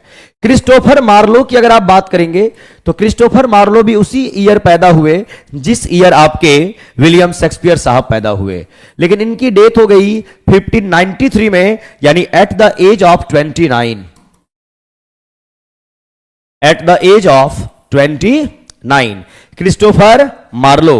इनका भी एक क्या बोलते हैं रिवेंज प्ले है, इनका भी एक रिवेंज प्ले है, और उस रिवेंज प्ले का नाम क्या है? जैसे थॉमस किड का आपने द स्पेनिश ट्रेजेडी देखा, या विलियम शेक्सपियर साहब का हैमलेट, तो क्रिस्टोफर मार्लो का रिवेंज प्ले है आपका द ज्यू ऑफ माल्टा। द ज्यू ऑफ माल्टा ये ट्रेजेडी है और उसमें रिवेंज प्ले की बात करेंगे। जोनाथन स्विफ्ट के बारे में अभी आप बात किए ही थे। जोनाथन स्विफ्ट जो आपके हैं इनलाइटनमेंट एरा के राइटर हैं, सटायरिस्ट हैं, अलेक्जेंडर पोप के समकालीन है, ये आपको ध्यान में रखना है। ऑप्शन एलिमिनेशन बी सी तो नहीं होगा, ये कंफर्म ही था, ए सही है तुक्का। चलिए ए सही हो गया, लेकिन अगर एसएससी में क्वेश्चन पूछा जाता है ना तो ऑप्शन एलिमिनेट करना आसान होता है। आपके बीपीएससी टीआरई में एक ऑप्शन देता है नन ऑफ द अबव, एक देता है more than of the above, और ये दोनों ऑप्शन बहुत ही खतरनाक होता है। क्वेश्चन भले आपको आसान लगेगा लेकिन ऑप्शन आपको आपका दिमाग खराब करेगा। आइए यहां पे, what is Shakespeare's longest play? Shakespeare साहब का लॉन्गेस्ट प्ले कौन सा है ये पूछा गया है। Othello, Macbeth, Hamlet.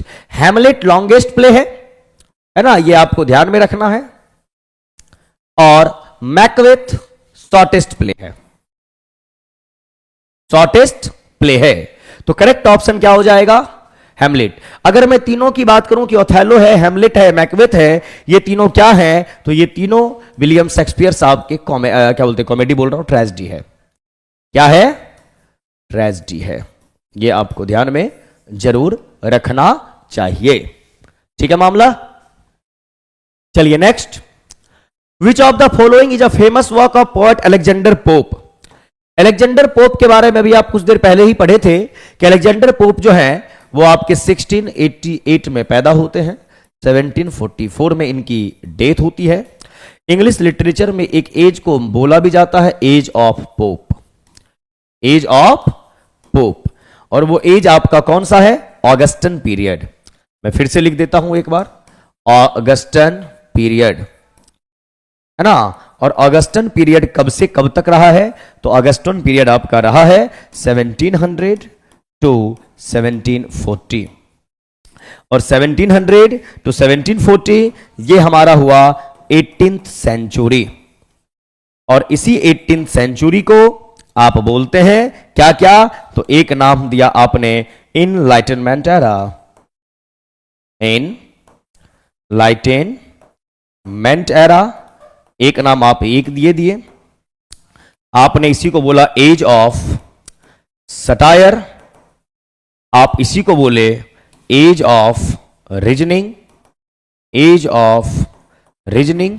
ये सब आपको ध्यान में जरूर रखना है, ठीक है। अलेक्जेंडर पोप की बात करेंगे तो अलेक्जेंडर पोप का फेमस वर्क कौन सा है? The rape of the lock, बिल्कुल करेक्ट ऑप्शन पहले ही आ गया। द स्पेक्टेटर की बात करेंगे तो ये दो राइटर मिलके लिखे हैं, एक का नाम है जोसेफ एडिशन, जोसेफ एडिशन, और एक इनके मित्र थे रिचर्ड स्टील, रिचर्ड स्टील, दोनों ने मिलके स्पेक्टेटर लिखा। द डिजर्टेड विलेज आपके लिखे हैं ओलिवर गोल्डस्मिथ, ओलिवर गोल्डस्मिथ है ना, ध्यान रखना है आपको। करेक्ट आंसर हमारा जो हुआ वो हुआ ए फॉर आगरा, और ये सब चीज आपके लिए मोस्ट इंपॉर्टेंट है, बार बार देखिए, बार बार पढ़िए, मजा आएगा। सर इसका तो 4 ही फेमस वर्क है, ओके। बुलबुल सही है आपका कहना। Gopal Yadav the spectators periodicals, हाँ बिल्कुल। By Addison, Joseph Addison and Richard Steele. The deserted Oliver Goldsmith, बहुत बढ़िया, बहुत अच्छे। द विकार ऑफ वेकफील्ड ओलिवर गोल्डस्मिथ, बहुत बढ़िया। The rape of the lock आपके हो गए अलेक्जेंडर पोप, शोभा, ध्यान आपको रखना है। आइए next, who is considered as the रिवेल पोएट ऑफ इंग्लिश लिटरेचर? अब रिबेल पोएट की बात अगर आप करते हैं तो रिबेल का मतलब क्या होता है? एक ऐसा राइटर जो अपने लेखनी से क्रांति लाने में सफल हुआ हो हर एक जनरेशन को। तो उसमें रोमांटिक एज के दो राइटर हैं जिनका नाम बहुत आता है। एक नाम आता है रिबेल पोएट में पीबी शेले का, और एक नाम आता है आपके लॉर्ड बायरन का। रिबेल पोएट के नाम पे यहां पर है वॉल्टर स्कॉट। अभी हम सर वॉल्टर स्कॉट के बारे में पढ़ रहे थे कि 1771 में पैदा हुए हैं, 1832 में डेथ हुई है। रोमांटिक एज के फर्स्ट जनरेशन के राइटर हैं, और इनके रिफ्यूज करने के बाद क्या बोलते हैं, रॉबर्ट सऊदी को पोएट लॉरेट ऑफ इंग्लैंड बनाया गया था। ये आपको ध्यान रखना है। W.B. इट्स ये दूसरा नाम है आपका। आइए W.B. इट्स के बारे में जान लेते हैं। ये आपका है विलियम बटलर इट्स। और आपके W.B. इट्स जो हैं ये पैदा होते हैं 1865 में, और इनकी डेथ होती है 1939 में। अगर आप 1865 की बात करेंगे तो ये आपको विक्टोरियन एज का पार्ट है। तो ये विक्टोरियन एज में पैदा हुए हैं, और विक्टोरियन एज का कंप्लीट ड्यूरेशन आप अगर देखें तो 1837 टू 1901, लेकिन 1939 है तो ये मॉडर्न एज का पार्ट है। और अगर मॉडर्न एज की बात हम करेंगे तो मॉडर्न एज हमारा होता है 1901 टू 1940। इसीलिए विलियम बटलर इट्स को क्या बोला जाता है? मॉडर्निस्ट। तो मॉडर्न एज के जो भी राइटर हैं उन्हें मॉडर्निस्ट ही बोला जाएगा। फिर हमने आपको मालूम होना चाहिए कि विलियम बटलर इट्स जो हैं ये इंग्लैंड में एक थिएटर सेटअप किए जिसका नाम था एवे थिएटर, जो काफी पॉपुलर रहा। और एवे थिएटर को ओपन करने में विलियम बटलर इट्स के साथ इनकी एक दोस्त हैं, उनका क्या नाम है ये आप हमें बताइए। Sailing to Byzantium, the lake of Innisfree, the second coming, W.B. Yeats. Very good, बहुत बढ़िया, बहुत अच्छे। विलियम बटलर इट्स को भी नोबेल प्राइज मिला है, और वो नोबेल प्राइज इन्हें मिला है 1923 में। अब आगे बढ़िए। और लॉर्ड बायरन, तो रिबेल पोएट के तौर पे आप लॉर्ड बायरन का ही नाम जानेंगे। लॉर्ड बायरन का क्या क्या नाम है? तो लॉर्ड बायरन का एक नाम है 6th बैरन बायरन, और एक नाम है George Gordon Byron. Lord Byron का एक वॉक है जो काफी ही फेमस है, डॉन जुआन। और डॉन जुआन सैटरडे या संडे के सेट में आया था। ये क्या है आपका? तो ये आपका है एपिक सटायर। और रिबेल पोएट के तौर पे पीबी शैली को, लॉर्ड बायरन को जाना जाता है। करेक्ट ऑप्शन B4 बॉम्बे आपका आंसर है। Preface to Gitanjali, very good W.B. Yeats, बहुत बढ़िया, बहुत अच्छे। Who wrote the poem Piers Plowman, ये लिखने का काम किन्होंने किया है? तो इसके राइटर आपके हैं John Wycliffe, Geoffrey Chaucer, William Langland. ये तीनों राइटर जो हैं ये आपके मिडल इंग्लिश पीरियड के राइटर हैं। इसके राइटर हैं तो मिडल इंग्लिश पीरियड के राइटर हैं, ये आपको ध्यान होना चाहिए। और मिडल इंग्लिश पीरियड के बारे में बात करेंगे तो मिडल इंग्लिश पीरियड आपका 2 पार्ट्स में हम डिवाइड करते हैं। तो एक आपका होता है एंग्लो नॉर्मन पीरियड, है ना। और अगर दूसरे की बात करेंगे तो ये आपका होता है the age of Chaucer. Anglo Norman period की बात करेंगे तो ये आपका चलता है 1066 to 1340। The age of Chaucer ये आपका चलता है 1340 टू 1400। और मिडल इंग्लिश पीरियड में इंग्लिश डेवलप हुआ, इसीलिए जॉफरी चॉसर को यहीं पे लिखा जाए फादर ऑफ इंग्लिश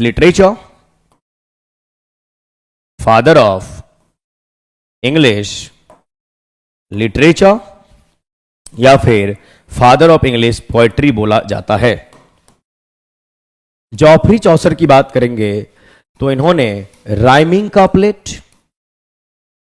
राइमिंग बोलिए या इसी को आप हीरोइक कपलेट बोलिए। इसको फाउंड करने का काम, इसके फाउंडर कौन है? तो जॉफ्री चौसर साहब हैं, और इनका मैग्नम ऑपस है द कैंटरबरी टेल्स, जिसमें 24 शॉर्ट स्टोरीज हैं। फिलहाल यहां पे आइए कि पियर्स प्लोमैन लिखने का काम किन्होंने किया? विलियम लैगलैंड ने, है ना। और ये जॉन विक्लिफ, जॉफ्री चौसर, विलियम लैगलैंड, ये तीनों एक दूसरे के कंटेम्पररी हैं, एक दूसरे के समकालीन हैं, ये आपको ध्यान रखना पड़ेगा। और जब ये एजेज आप याद रखते हैं तो आपको जो वो कंटेम्पररी वाला क्वेश्चन होता है या बर्थ डेथ वाला क्वेश्चन है, ये आपके माइंड में लॉक होता है। एक दिन में नहीं होगा, लेकिन डेली आप सेशन में आएंगे, डेली फॉलो करेंगे जो भी बोला जा रहा है। तो टीआरई 4 के एग्जाम से पहले लिटरेचर को आप यूं ही नचाएंगे, लिटरेचर आपके इशारे पे नाचेगा, दावा है इस बात का। चलिए आगे बढ़िए। 14 who created the detective Sherlock home. कल भी ये सवाल आपने किया था और आज से 1-2 दिन पहले भी आप इस सवाल को सॉल्व किए थे शेरलॉक होम्स के बारे में। तो चार्ल्स डिकेंस तो नहीं है ना, और इसका आंसर की मैं आंसर रॉन्ग दिया हुआ है, एक बार देख लेंगे। चार्ल्स डिकेंस के बारे में फिर बोल देता हूं, विक्टोरियन एज के राइटर हैं, नॉवलिस्ट हैं, जर्नलिस्ट भी रहे, और राइटिंग करियर स्टार्ट होने से पहले 20 साल ये जर्नलिस्ट ही रहे, इस बात का ध्यान आपको रखना है। इन्होंने अपनी लाइफ में 15 नॉवेल्स लिखने का काम किया है, चार्ल्स डिकेंस। इनका पूरा नाम है चार्ल्स जॉन हफम डिकेंस, है ना।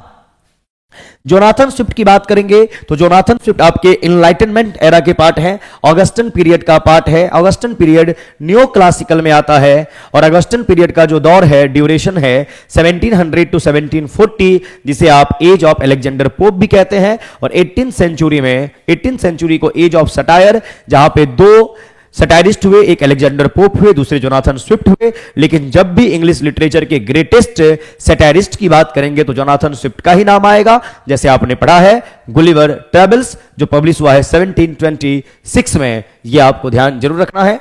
उसके बाद सर ऑर्थर, ए से आपका होता है ऑर्थर, है ना। Sir Arthur Ignatius, IGNATIUS, Sir Arthur Ignatius Conan Doyle, ये आपके राइटर हैं शेरलॉक होम्स के। शेरलॉक होम्स आपका 1887 1888 लिखा गया, पब्लिश हुआ 1892 में, 1892 में। Most important feature of romantic poetry. Romantic poetry की बात करेंगे तो रोमांटिक एज के राइटर की बात कर रहे हैं, और इन्होंने किस किस चीज के बारे में बात किया? ब्यूटी के बारे में, नेचर के बारे में। और ब्यूटी और नेचर दोनों समाहित हो जाता है आपके सब्जेक्टिविटी में। अब देखिए 2 चीज है, एक वर्ड होता है सब्जेक्टिव और एक वर्ड होता है ऑब्जेक्टिव। अब सब्जेक्टिव और ऑब्जेक्टिव में क्या डिफरेंस है? सब्जेक्टिव होता है इंडिविजुअल चॉइस, सब्जेक्टिव अगर बात करोगे तो वो होता है इंडिविजुअल चॉइस, और ऑब्जेक्टिव अगर आप बात करते हैं तो ये होता है common to all, common to all. जैसे अगर मैं बोलूं कि 2 और 2 4 होते हैं, 2 + 2 = 4, तो ये हमारा ऑब्जेक्टिव चीज है। ये हर एक के लिए है, अमेरिकन के लिए भी, इंडियन के लिए भी, अफ्रीकन के लिए भी, हर एक के लिए, है ना, कि 2 और 2 4 होते हैं। लेकिन इंडिविजुअल चॉइस की जब भी आप बात करेंगे तो यहां पर मामला आपका कहां होगा? सब्जेक्टिव। और जितने भी रोमांटिक एज के राइटर हुए, सब ने अपने अपने अकॉर्डिंग, अपने तरीके से, जिनको जो अच्छा लगा उस चीज पे वो बात किए। इसीलिए आप जो है मोस्ट इंपॉर्टेंट फीचर की जब भी बात करते हैं, अगर सब्जेक्टिविटी वर्ड नहीं होता तो हम ब्यूटी के साथ भी जाते, नेचर के साथ भी जाते, ऑप्शन डी होता। लेकिन सब्जेक्टिविटी में जिनको जो अच्छा लगा, है ना, उसके बारे में बात की है, तो तीनों होगा, इसीलिए आंसर डी होना चाहिए। तो आप समझिए, जहां पर भी सब्जेक्टिव वर्ड आए वहां पर उसका मतलब यह होता है कि इंडिविजुअल चॉइस, यानी मेरी अपनी लाइफ है, आपकी अपनी लाइफ है। और ऑब्जेक्टिव का मतलब होता है कि 2 और 2 कितने? 4 होते, तो ये सभी के लिए इंपॉर्टेंट है। बट सर मोस्ट क्यों लिखा है? जनरल पर्सपेक्टिव की बात हो रही है ना। हाँ, मोस्ट इंपॉर्टेंट फीचर, वही मैं बोल रहा हूं, अभी इस पे कंप्लीट नहीं किया है, कि अगर फीचर लिखा होता, ब्यूटी की बात कर रहे होते, नेचर की बात कर रहे होते, ऑप्शन डी के साथ जाते। लेकिन कुछ वर्ड ऐसे हैं जो आपको रोक देंगे। जैसे कल वाला क्वेश्चन था, इंटायर महाभारत को किन्होंने किया? तो हमने बताया इंटायर महाभारत के हम गांगुली, लेकिन वो ऑप्शन में थे नहीं। ऑप्शन में क्या था? पी लाल, पुरुषोत्तम लाल, जिन्होंने 18 वॉल्यूम्स में ही किया और वो इनकम्प्लीट है। लेकिन सवाल वहां पे था इंटायर, तो हमें जाना पड़ा था ई के साथ, यानी कि नन ऑफ द अबव के साथ। तो यहां पर मोस्ट बोला गया है, इसीलिए सब्जेक्टिव के साथ अब ऑप्शन डी को एलिमिनेट कर देंगे। तो एग्जाम में आपके साइकी के साथ ऐसे ही खेला जाएगा। तो हर एक वर्ड पे आपको ध्यान रखना है। मोस्ट इंपॉर्टेंट, सबसे ज्यादा क्या, तो हर एक राइटर अपने अकॉर्डिंग लिखने का काम किए, इस बात का ध्यान आपको रखना है। अब आपका आया रीडिंग कॉम्प्रिहेंशन पैसेज, है ना, रीडिंग कॉम्प्रिहेंशन पैसेज। चलिए पढ़ते हैं। यहां पे बोला गया India's factory activity Guru eight its weakest pace in 7 months in March as renewed lockdowns to curtail a resurgence in COVID-19 cases, dashed domestic demand and output. A private survey showed forcing firms to cut headcount again. यानी यहां से यहां तक आपका एक sentence दिया हुआ है। वो इंडियाज फैक्ट्री की बात कर रहे हैं, एपोस्ट्रोफी एस लगा हुआ है, नेम ऑफ प्लेस के साथ भी एपोस्ट्रोफी एस का इस्तेमाल करेंगे। तो इंडिया की फैक्ट्री एक्टिविटी जो ग्रू हुई है, लेकिन क्या बढ़ा है, तो इसकी कमजोरी बढ़ी है 7 मंथ्स में। अब 7 मंथ का मार्च वाला, रीन्यू फिर से नया करना, लॉकडाउन कोविड का मामला, तो करटेल, करटेल का मतलब होता है किसी भी चीज को छोटा कर देना, शॉर्ट कर देना, रोक देना, रिसर्च करना यानी फिर से आगे बढ़ना। कोविड के बढ़ने के कारण ऐसा हुआ था। केसेस सबसे पहले ऑप्शन ए दिया हुआ है domestic demand and output, domestic demand उसका जो आउटपुट था। अ प्राइवेट सर्वे शोड, एक प्राइवेट सर्वे में देखा गया, फोर्सिंग फॉर्म्स, फॉर्म्स जो है उसको फोर्स किया जा रहा है to cut head count again, यानी कुछ कम किया जाए। बोला गया last week the government advised states, central government ने हर एक राज्य को एडवाइस किया to try and control the rapid spread of the virus, कि आप अपने राज्य में ये जो रैपिड स्प्रेड, तेजी से फैल रहा है कोविड, इसको रोकने का प्रयास करें। टाइटर रिस्ट्रिक्शंस, यानी रिस्ट्रिक्ट हम मतलब नियम कानून कठोर बनाइए। On activity suggest factories could be in a for tough April. The Nikkei Manufacturing Purchasing Managers Index compiled by IHS Markit declined to a 7-month low of 55.4 last month from February 57.5। अब मार्च का और यहां पे Feb से comparison किया गया है, but remained above the 50 level, separating growth from contraction. Contract का मतलब होता है सिकुड़ना, छोटा होना, फॉर एन 8 स्ट्रेट मंथ, लगभग 8-9 महीने का वो लॉकडाउन। डिस्पाइट, इसके बावजूद भी फॉरेन ऑर्डर्स ग्रोइंग, विदेशी ऑर्डर बढ़ते गए at a faster pace in March.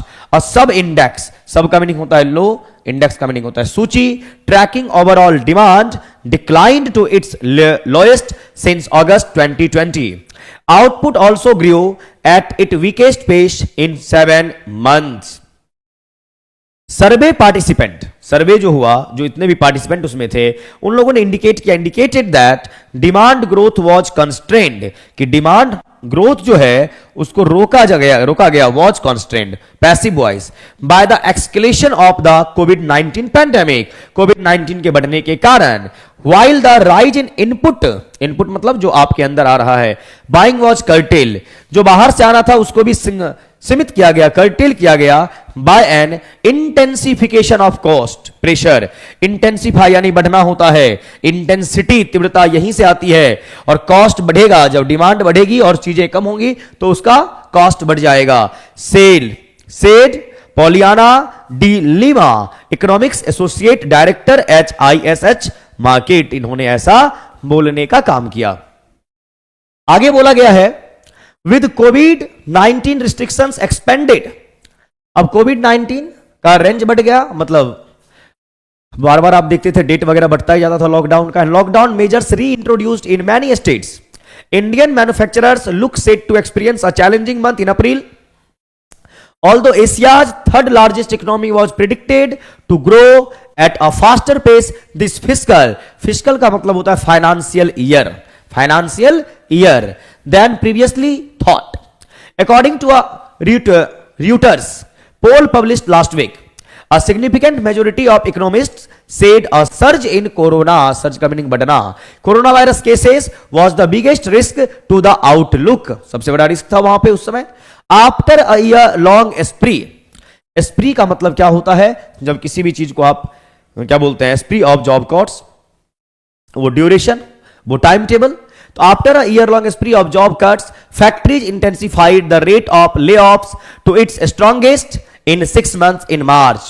Both input and output prices increased, दोनों दाम बढ़ा at a slower pace last month, signaling overall inflation, inflation मतलब महंगाई, that accelerated to a 3-month high in Feb might ease and stay with the RBI Reserve Bank of India's inflation target of 2 to 6%.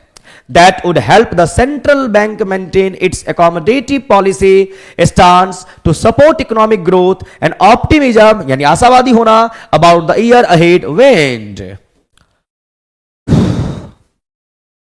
Why did the author say the factories could be enough for a tough April? क्यों बोला गया कि tough April रहा?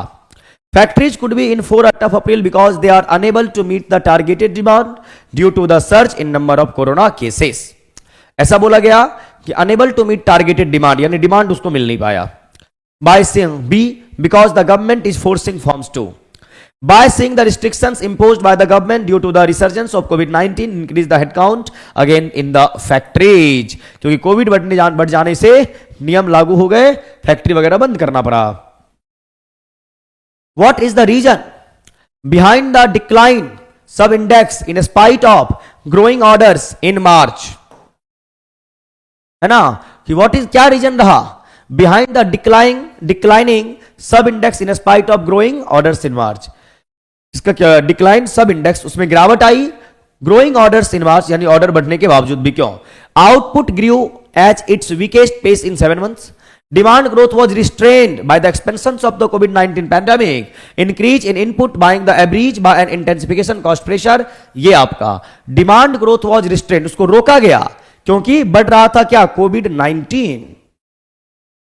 What according to the author is the biggest risk to the outlook, है ना, author के according biggest risk क्या है इसका, कोविड का?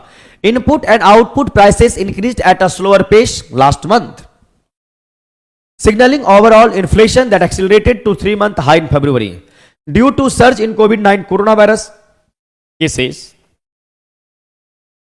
Prediction to grow at a faster pace of Asia's third largest economy might grow wrong, despite foreign orders growing at a faster pace in March. A sub-indexed tracking overall demand declined to its slowest. क्या answer आपका होना चाहिए? Correct बताइए। तो according to the author the biggest risk क्या था? Input and output prices increased at a slower pace last month, signalling overall inflation that accelerated a 3-month high in Feb, ये बोला गया आपका। दूसरा बोला गया है कि ड्यू टू सर्ज, कोविड के बढ़ने के कारण, prediction to grow at a faster pace, predict किया गया कि faster pace of Asia third largest economy might go wrong, कि ये गलत जाएगा आपका।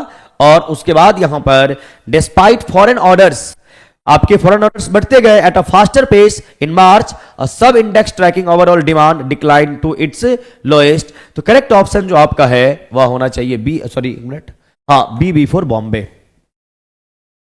Which of the following will be the suitable title for the passage?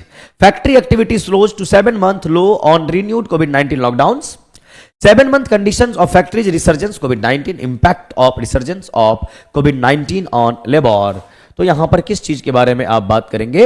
Impact दिखा कोविड-19 के बढ़ने का, है ना, तो CC for Canada. Which of the following is the most suitable of the most similar of the word स्प्री? स्प्री का मतलब होता है किसी भी चीज को हसल हसल बशल, हसल का मतलब तो होता है, हसल बशल एक इडियम भी है, किसी भी चीज में जब आप मेस्ड हो जाते हैं, और मेस्ड का मतलब होता है डिसऑर्गेनाइज्ड हो जाना। स्विंडल का मतलब होता है आपका डिसीविंग, यानी कोई किसी भी चीज को आप चीट कर रहे हैं उस सेंस में। और स्प्लर्ज हो जाता है जब पैसा वगैरह ज़्यादा खर्च करते हैं लेविस के स्टाइल में। तो एस्प्री का मतलब वही होता है आपका एक्स्ट्रावेगेंट या splurge. Correct option B for Bombay, ये आपको ध्यान में जरूर रखना है।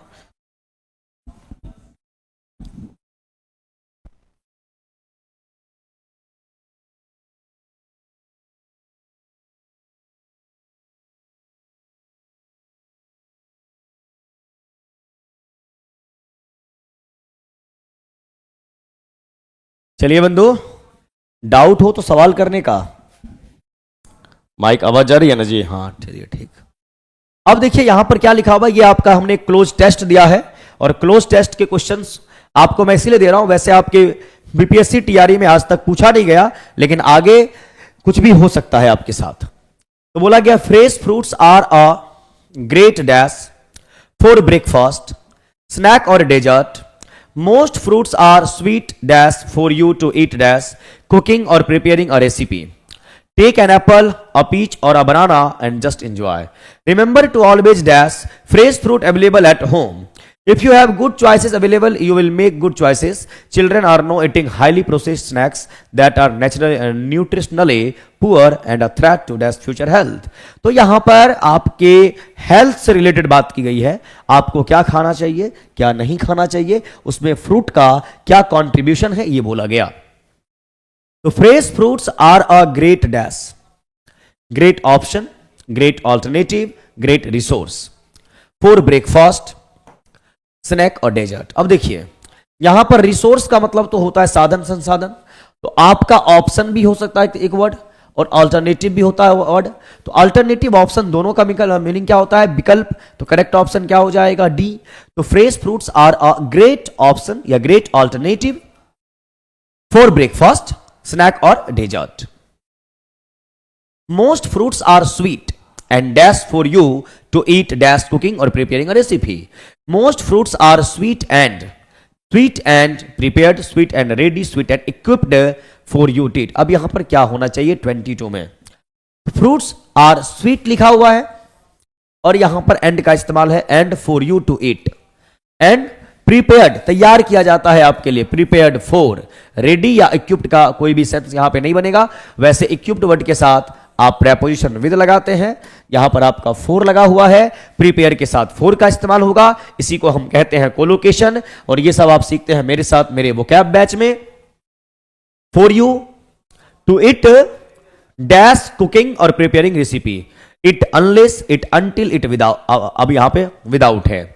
टू इट अंटिल कुकिंग और प्रिपेयरिंग अ रेसिपी, जब तक कि वो आपके रेसिपी में शामिल नहीं होता तो वहां पे अंटिल वर्ड का इस्तेमाल होगा। विदाउट या अनलेस का कोई भी सेंस नहीं। अनलेस आपका बतलाता है कंडीशन को, अंटिल बतलाता है टाइम टेबल को। तो जब तक आपकी कुकिंग और प्रिपेयरिंग रेसिपी में वो शामिल ना हो, काम नहीं बनेगा आपका। बोला गया टेक एन एप्पल, एक एप्पल लीजिए, अ पीच और a banana and just enjoy, और एंजॉय कीजिए। Remember to always dash fresh fruit available at home. Remember to always, है ना, टू ऑलवेज डैश, टू के साथ वर्ब का फर्स्ट फॉर्म लगता है तो to always have. Fresh fruit available at home. If you have good choices available, you will make good choices. Children are now eating highly processed snacks that are nutritionally. और बच्चे जो है biscuit वगैरह, लेज वगैरह खाते रहते हैं, वो आपका बहुत ही पुअर होता है। And threat to dash future health, तो वो आपका क्या हो जाएगा, चिल्ड्रन का इस्तेमाल आप कर रहे हैं यहाँ पे। कहाँ का सब्जेक्ट चिल्ड्रन, उसके अकॉर्डिंग हिज नहीं, हर नहीं, क्या होना चाहिए, देयर, दे फैमिली का मेंबर। हर एक सब्जेक्ट का अपना असिस्टेंट होता है। तो children are not eating highly processed snacks that are nutritionally poor and threaten to their future health. Correct option आपका हो गया सी फॉर कैनेडा। हाँ, equipped with, very good Gopal ji, बहुत बढ़िया, बहुत अच्छे। अब यहां पे आइए, सिनोनिम की बात करेंगे, आपका वोकैब वाला सेशन। कैलुमनी, तो कैलुमनी वर्ड जो है ये आपका नाउन के तौर पे है। कैलुमनी वर्ड आपका होता है नेगेटिव। कैलुमनी वर्ड का मीनिंग होता है जब आप किसी को ब्लेम करते हैं, जब आप किसी पे आरोप लगाते हैं, किसी को ब्लेम करेंगे, इंडाइट होगा, इसी को बोलते हैं एक्यूज्ड करना, है ना, इसी को बोलते हैं कॉन्विक्ट, दोषी ठहराना। और एक्यूज्ड और कॉन्विक्ट के साथ आपका प्रेपोजिशन ऑफ आता है, ये भी आपको ध्यान में रखना है। और कैलुमनी के लिए सिनोनिम बोला गया तो वो आपका लिवेल होगा। लिवेल का मीनिंग भी यही सब होता है। विंडिकेशन का मतलब होता है जब किसी को आप मुक्त कर देते हैं, यानी एक्विट, रिहा कर दिया आपने, है ना, एक्विट कर दिए आप, फ्री कर दिए आप। Emancipate, EMANCIPATE, emancipate, pardon. इसी के लिए आप एक वर्ड इस्तेमाल करते हैं एक्सोनरेट, EXONERAT। मैं इतने सारे वर्ड्स इसीलिए लिखता हूं ताकि बहुत सारे बच्चे परेशान होते हैं सर वोकैब, तो ये तो आप पढ़िए ही पढ़िए, और वो कैब में कोई प्रॉब्लम है तो मेरा धाकर बैच आया हुआ है, सॉरी धाकर बैच बोल रहा हूं, A to Z वो कैब बैच बोल रहा हूं, वो आप ले लीजिए। वो आपका 1.5 से 2 महीने में कंप्लीट होगा, आप वो कैब पे कमांड पा सकते हैं। यहां पर आपका वर्ड आया डिसेंट। डिसेंट का मीनिंग होता है डिसएग्रीमेंट। डिसएग्रीमेंट, यहीं से आपका वर्ड बनता है डिस्कॉर्ड, DISCORD। अब डिस्कॉर्ड वर्ड की बात करेंगे तो डिस का मीनिंग क्या होता है नॉट, और कॉर्ड वर्ड यहीं से आपका वर्ड बनता है ACCORD, अकॉर्ड, और यहीं से आपका वर्ड बनेगा अकॉर्डिंग टू, और अकॉर्डिंग टू का मतलब होता है के अनुसार। क्या होता है बंधु, के अनुसार। तो डिस्कॉर्ड यानी अकॉर्डिंग टू का मामला है, डिसेंट हो जाएगा, ध्यान आप जरूर रखेंगे। करेक्ट ऑप्शन आपका हुआ ए। तो ये तो हम आपको पढ़ा ही रहे, फिर भी वोकैब में प्रॉब्लम है तो आप मेरे A to Z vocab batch में आ सकते हैं, चीजों को एंजॉय कर सकते हैं। विंडिक्ट, विंडिक्ट अलग चीज है ना, और विंडिकेशन ये मैं सोचेंगे वहां से बना है ना, वो वर्ब के फॉर्म में है, ये नाउन के फॉर्म में है। आइए कैमरा, कैमरा ये आपका क्या होता है, तो ये आपका एक भ्रम है ना, इल्यूजन बोलते हैं इसको, और ये नाउन के तौर पे इस्तेमाल होता है आपका, ये आपको ध्यान में रखना है, जहां पे रियलिटी से कोई मतलब ना हो। चिमनी, चिमनी तो लाइट के लिए इस्तेमाल जो आप करते हैं उस सेंस में आप बात करेंगे। भट्ठी के तौर पे भी हम इस्तेमाल करते हैं। इल्यूजन का मतलब क्या होता है, भ्रम। देखिए एक इल्यूजन है, एक आपका डिल्यूजन है। डिल्यूजन भी भ्रम है, लेकिन डिल्यूजन भ्रम तब है जब कोई इंसान आपको डिल्यूड करे, झांसे में रखे, और डिल्यूजन वर्ड का मीनिंग होता है चीट। झांसे में रख के कोई धोखा देगा तो उसको आप डिल्यूजन कहने का काम करेंगे। एक वर्ड होता है हेलुसिनेशन, हेलुसिनेशन ये इसके सिनोनिमस वर्ड के तौर पे इस्तेमाल किया जा सकता है, और हेलुसिनेशन वर्ड का मीनिंग क्या होता है, तो भैया भ्रम के तौर पे। प्रोटेस्ट करने का मतलब क्या होता है, विरोध करना। प्रोटेस्ट के लिए आपका वर्ड आता है MUTINY, म्यूटिनी की बात करेंगे, या यहीं पे आप अपोज होने की बात करते हैं, है ना, अपोज, या यहीं पे आप कॉन्ट्राडिक्ट लिखते हैं, CONTRADICT, और कॉन्ट्राडिक्ट का मीनिंग क्या होता है, अपोजिट फीलिंग, विरोधाभास की जो आप बात करते हैं उस सेंस में हम बोलेंगे। एजेंस्ट, एजेंस्ट, अगेंस्ट। तो करेक्ट ऑप्शन क्या हो गया, C फॉर कैनेडा। आगे एंटोनिम की बात करें, एंटोनिम आपका है सीवियर। सीवियर वर्ड का पार्ट्स ऑफ स्पीच आपका होता है एडजेक्टिव। अब सीवियर वर्ड का मीनिंग क्या होता है, तो सीवियर का मीनिंग हो जाता है जो चीज बहुत ही क्रिटिकल है, जो चीज बहुत ही क्रिटिकल है, या जो चीज बहुत ही आपके लिए सीरियस है यानी कि गंभीर है, उसे आप बोलते हैं। फिर यहीं पे आपका वर्ड आता है लीनियंट। तो लीनियंट वर्ड का मीनिंग होता है आपका सॉफ्ट, यानी जो मुलायम है, जो चीज आपके लिए माइल्ड है ना, सॉफ्ट है, सॉफ्ट कॉर्नर को फॉलो करते हैं आप। कॉशस, OUS लगा हुआ है, OUS किसी भी वर्ड के लास्ट में हो तो वर्ड आपका एडजेक्टिव होता है। कॉशस वर्ड का मीनिंग होता है केयरफुल होना, CAREFUL, केयरफुल।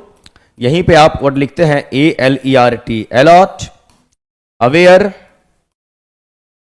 एक वर्ड आपका होता है WARY, very, CHARY, cherry, attentive. और ज्वाइन का मतलब तो होता है आप किसी भी चीज को पार्टिसिपेट कर रहे हैं, है ना, तो उस सेंस में आप ज्वाइन की बात करते हैं। तो सीवियर वर्ड का एंटोनिम आपका क्या हो जाना है, तो सीवियर का एंटोनिम हो जाएगा आपका लीनियंट यानी कि सॉफ्ट, ध्यान आप रखें। 29 में आपका आया है एंटोनिम, एंटोनिम इम्पिक्यूनस। OUS लगा हुआ है, और OUS किसी भी वर्ड के लास्ट में हो तो वर्ड आपका होता है एडजेक्टिव। और इम्पिक्यूनस वर्ड का मीनिंग होता है गरीबी, जब गरीबी बहुत ज्यादा हो, यानी कि पॉपर, पैनीलेस, पैनीलेस, पॉपर बोलिए इसको गरीबी की सेंस में। कल आपने एक वर्ड पढ़ा था WRETCHED, रेस्ट, है ना, और इसी को हम बोलते हैं मिजरेबल, यानी स्थिति बहुत ही दयनीय है, पॉवर्टी है, गरीबी है। वेल्दी का मतलब क्या होता है, धनवान होना, और इसके लिए क्या क्या वर्ड इस्तेमाल करेंगे, एक वर्ड तो आपका होता है ऑप्यूलेंट, OPULENT, ऑप्यूलेंट, है ना। इसी के लिए आप वर्ड इस्तेमाल करते हैं एबंडेंट, ABUNDANT, एबंडेंट, प्रचुर मात्रा में कोई भी चीज है।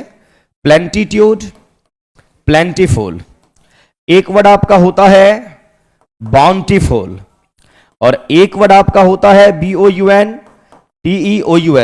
बाउंटियस, प्रचुर मात्रा में होना।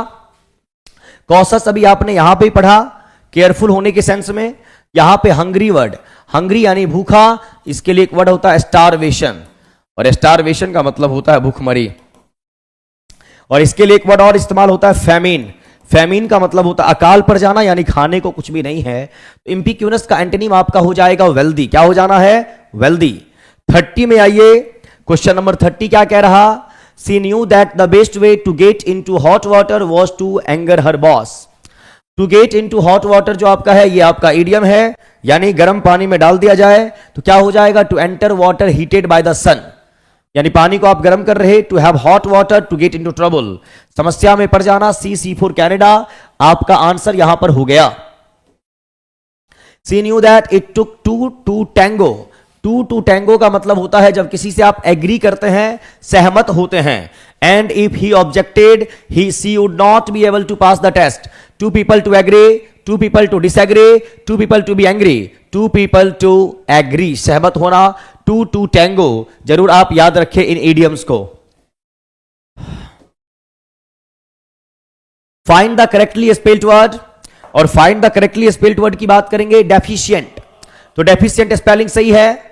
मैग्निफिशेंट, MAGNIFICIENT, ये भी स्पेलिंग आपकी सही है। और रेटिसेंट का भी स्पेलिंग सही है।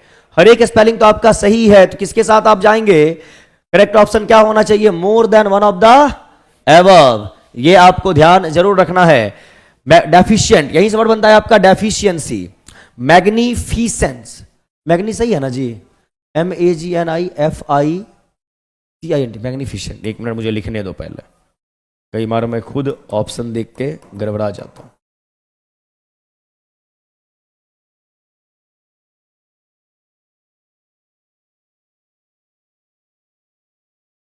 क्या होगा मैग्निफिसेंट के स्पेलिंग में? पढ़ते पढ़ते भूल गया है। बताइए क्या होना चाहिए दोनों में से? MAGNIFICIENT मैग्निफिसेंट, या MAGNIFICENT मैग्निफिसेंट? देखते हो, कभी कभी मास्टर साहब भी भूल जाते हैं। मैग्निफिसेंस के स्पेलिंग गलत है यहां पे। आपका ये सही होगा, ये सही होगा, आंसर डी होना चाहिए। CI नहीं होना चाहिए ना, CE होना चाहिए।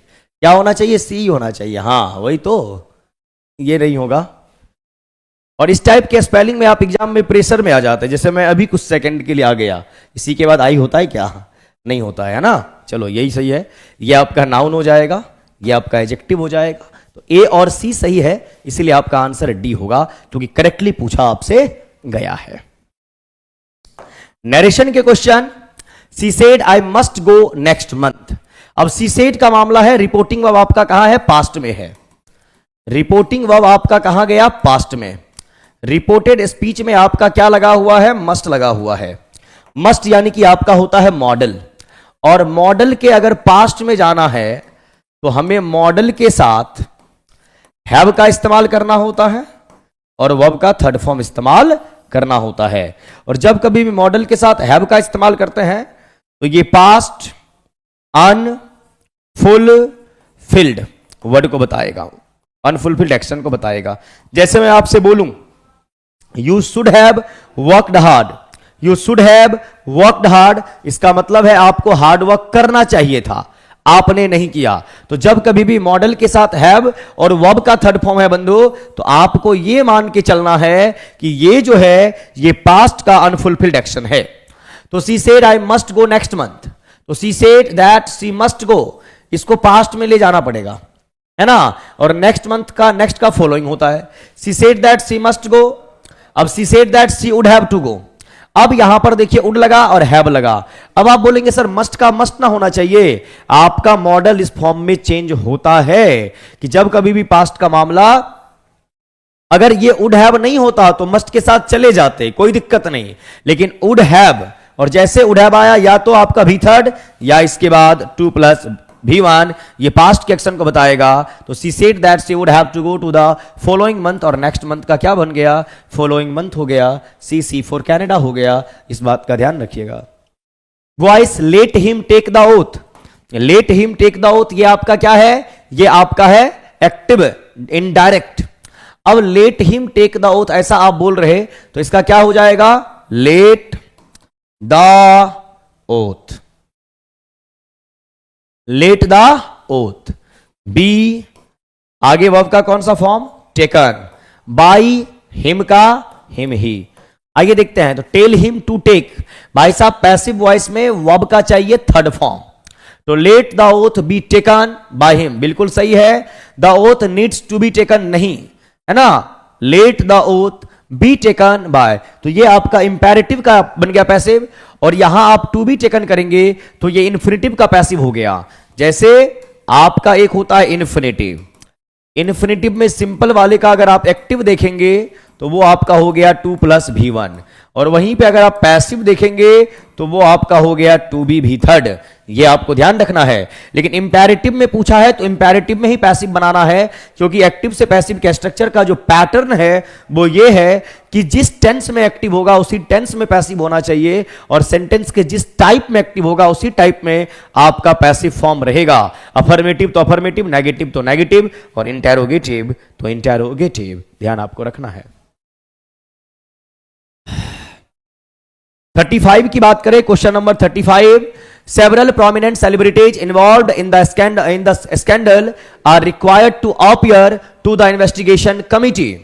अब यहां बोला गया कि several prominent celebrities involved in the scandal। अगर मैं आपसे यहां से यहां तक पूछूं ये क्या है बंधु, ये आपका आर आया हुआ है, आर आपका वर्ब है, तो वर्ब से पहले जो होता है वह सेंटेंस का सब्जेक्ट होता है। सब्जेक्ट या तो नाउन होगा, या नाउन फ्रेज होगा, या नाउन क्लॉज होगा। यहां पर सेवरल प्रोमिनेंट सेलिब्रिटीज इन्वॉल्व्ड, ये वर्ब का सेकेंड फॉर्म, यानी अगर आप यहां से यहां तक देखें तो ये ग्रुप ऑफ वर्ड्स है, वर्ब भी है, सब्जेक्ट का काम कर रहा, तो इसे आप नाउन क्लॉज बोलने का काम करेंगे। Are required to appear to the investigating committee. अब यहां पे देखिए are required to appear present हुआ है इन्वेस्टिगेटिंग कमिटी के सामने, तो यहां पर टू का इस्तेमाल नहीं, यहां पे आपका होना क्या चाहिए, तो before the investigation committee, correct option third होगा, है ना। एरर यहीं पे है CC4 कनाडा में। Sentence improvement, the poor villagers had said they did not know how to use the solar powered pump because of lack of knowledge right now। अब यहां पर ब्रैकेट वाले पार्ट में हेड सेट लिखा हुआ है, यहां पर डिड नॉट V1 यानी पास्ट का मामला, how to use the solar powered pump because of lack of knowledge right now. अब किसके साथ आप जाएंगे, हैव की बात करेंगे, तो प्रेजेंट का परफेक्ट कॉन्टिन्यूअस हैज, यहां पर विलेजर्स है तो हैज का इस्तेमाल तो होगा नहीं, यहां पर भी हैज नहीं, और हैव आपका प्रेजेंट का मामला हो जाता है जबकि आप पास्ट में जा रहे हैं, इसीलिए पास्ट का जो कॉम्बिनेशन होगा पास्ट से ही होगा। आर सर कैसे होगा सेंटेंस, अरे बंधु कल भी ये समझाए थे, यहां पर कोई कंजंक्शन होता बंधु तब ना हम बोलते दो अलग अलग क्लॉज है, दोनों पास्ट में कैसे जाएगा, समझ रहे ना बात को, दोनों पास्ट में कैसे जाएगा। ये तो हमारा नाउन क्लॉज के तौर पे आया है, ये आर जो आपका है सेलिब्रिटीज के अकॉर्डिंग है, यही सब्जेक्ट का पार्ट है। यहां पे दूसरा कंजंक्शन तो नहीं है कि दो क्लॉज को आप कनेक्ट कर रहे और फिर आप बोलेंगे अगर पहला क्लॉज प्रेजेंट में गया दूसरा पास्ट में नहीं जाना चाहिए, प्रेजेंट या फ्यूचर में, ऐसी कोई बात नहीं ना है, ध्यान रखिए। ठीक, the poor villagers had said they did not, तो पास्ट में जा रहा, यहां पर कोई दिक्कत आपका नहीं है, होना क्या चाहिए, नन ऑफ द एबव, समझे। इन्वॉल्व एज वर्ब पास्ट में है लेकिन ये नाउन क्लॉज है ना, और ये पूरा का पूरा टर्म सब्जेक्ट बन रहा है, तो ये आप यहां पे आर ही में रखेंगे ना, समझे कि नहीं समझे। अगर यहीं पे कंजंक्शन होता, दो क्लॉज की हम बात कर रहे होते, है ना, और वो दोनों क्लॉज कनेक्ट होता, तब हम बोलेंगे कि कॉम्बिनेशन ऑफ टेंस में, यानी एक सेंटेंस फिर दूसरा सेंटेंस। यहां पे ऐसा कंजंक्शन नहीं ना आया है। गोपाल जी डाउट हो तो फिर सवाल करें, पूछिएगा सवाल गोपाल जी, अगर डाउट मन में रह गया हो तो। द राइट टू लाइवलीहुड, जीविका का जो अधिकार है, is and dash facet of the right to life, ये जिंदगी का महत्वपूर्ण पहलू है। तो अनइंपॉर्टेंट का तो कोई सेंस बनेगा नहीं, क्योंकि वो तो हमारा अधिकार है। अटमोस्ट का मतलब होता है जब पूरा एफर्ट आप डाल देते हैं, या इसी वर्ड का मीनिंग होता है ग्रेटेस्ट। और इंटीग्रल पार्ट यानी जीविका हमारे जिंदगी का अभिन्न अंग है, तो इंटीग्रल पास्ट होना चाहिए। Correct option B for Bombay. Dwell is related denizen. Denizen का मतलब होता है नेटिव, और ड्वेल का मतलब होता है निवास करना। तो आप जहां निवास करते हैं वहां के आप देसी चीज है। इनहेरिट इज रिलेटेड टू, यानी जो चीज आपको विरासत में मिला है। तो एक्वायर नहीं, एक्वायर करने का मतलब चीजों को मशक्कत करना पड़ता है, मेहनत करनी होती है तब मिलता है। शाहरुख खान को मेहनत के बाद मिला है, शाहरुख खान के बेटे को विरासत में मिला है क्योंकि उसके पिताजी शाहरुख खान है। तो वही एक्वायर करने का मतलब बहुत मेहनत से, बहुत डेडिकेशन से आपने काम किया तब उस चीज को आपने प्राप्त किया। सक्सेसर होता है उत्तराधिकारी, है ना, यानी राजा हम हैं, हमारा बेटा भी राजा हो गया, वो सक्सेसर है। एयर का मीनिंग उत्तराधिकारी, लेकिन वही है रिलेटेड टू, इनहेरिट विरासत, और उसके लिए वर्ड इस्तेमाल होता है आपका सी यानी अधिकारी। करेक्ट ऑप्शन वो हो जाएगा। Next, following a set of 4 sentences choose the sentence which is most appropriate grammatically, semantically and logically. यानी ग्रामेटिकल सही हो, सिमेंटिकली, सिमेंटिक का मतलब होता है मीनिंग, और लॉजिकली यानी कोहेरेंट वे में हो। क्या बोलेंगे बस 2 मिनट। आइए यहां, hi Harish, long time to no see, how was it going, है ना। लॉन्ग टाइम ऐसा नहीं होता, फॉर अ लॉन्ग टाइम इससे इस्तेमाल करते हैं। Hi Harish, we have not meet, have के साथ वर्ब का फर्स्ट फॉर्म नहीं लगता। Hi Harish, we have not meet in a long time, how is it going. Correct option क्या, सी फॉर कैनेडा। और आपका ये लास्ट है बंधु, children where have you gone, है ना। और ये बच्चे, आप मान लीजिए बच्चा है, उससे आप पूछ रहे, बच्चा आपको दिखाई नहीं दे रहा, आप बोल रहे अरे बच्चों कहां गए हो, दिख नहीं रहे हो। तो जब कोई भी चीज आंख के सामने ना हो फिर भी आप उससे बात करते हैं, उस चीज को एड्रेस करते हैं, तो उसे आप कहने का क्या काम करेंगे फिगर ऑफ स्पीच में, एपॉस्ट्रॉफी। एस्ट्रॉफ जो है ये आपके सेक्शन ऑफ पोयम है, पोयम का हिस्सा होता है। और एंटीथेसिस आपका जो है ये कॉन्ट्राडिक्शन को बताएगा, और कॉन्ट्राडिक्शन का मतलब अपोजिट फीलिंग, और ये क्लॉज के फॉर्म में होगा, और क्लॉज का मतलब है सब्जेक्ट भी और वर्ब भी। और आपने बचपन से जो वो पोयम पढ़ा ट्विंकल ट्विंकल लिटिल स्टार, वो आपके एपॉस्ट्रॉफी का पार्ट है। या रोमियो और जूलियट जो प्ले है विलियम शेक्सपियर साहब का, जिसमें जूलियट रोमियो को बुला रही है वेयर दो आर यू, यानी वेयर आर यू जो बोल रही है, तो रोमियो उनको दिख नहीं रहे। तो जब कोई भी चीज आंख के सामने ना हो और उस चीज के बारे में बात करना, उसे हम कहते हैं क्या, एपॉस्ट्रॉफी फिगर ऑफ स्पीच में। चलिए करेक्ट ऑप्शन हुआ ए। तो मुझे आज जाने से पहले ये बताओ मजा आया कि नहीं आया, एक बार प्लीज आप हमें बता दें। मजा आया बंधु, जिंदगी के मजे लेने हैं। अब मैं थोड़ा पानी पी लूं। समझ में आया, एंजॉय किए आप लोग, एक बार बताएं।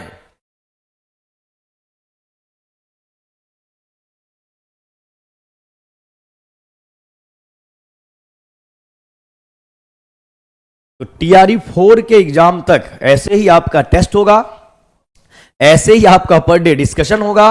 आपको डेली देखना है, और बिलीव कीजिए अगर आपने डेली फॉलो कर लिया, टेस्ट, डिस्कशन, फिर जो बोलता हूं यहां से नोट करना है, फिर वोकैब में कोई प्रॉब्लम है तो ये अपना वोकैब का बैच है, A to Z vocab batch. बहुत सारे बच्चे को वर्ड में प्रॉब्लम होता है, तो ये आपका वोकैब बैच है।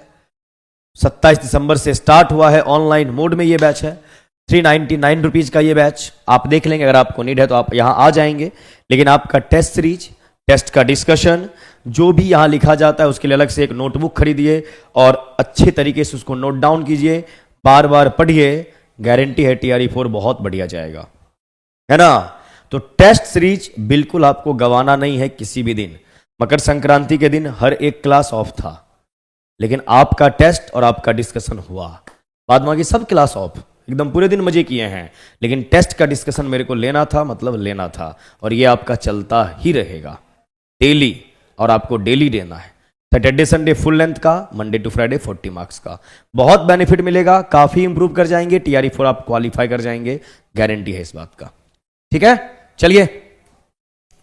बहुत अच्छे से सर, रंजन कुमार कह रहे मैं फर्स्ट क्लास किया हूं। डेली आइए, 8:30 बजे यहाँ पे, और इसका टेस्ट आप देंगे ऑनलाइन ऑफलाइन दोनों मोड में। प्लेटफॉर्म बाय नवीन कुमार सिंह आपका ऐप है, वहाँ बीपीएससी टीआरई 4.0 टेस्ट सीरीज आपको मिल जाएगा। लगातार आपको देना है, प्रयास करते रहना है, आप सफल जरूर होंगे। ठीक है, चलिए बहुत बहुत धन्यवाद आप सभी का जुड़ने के लिए और इतना मेहनत करने के लिए।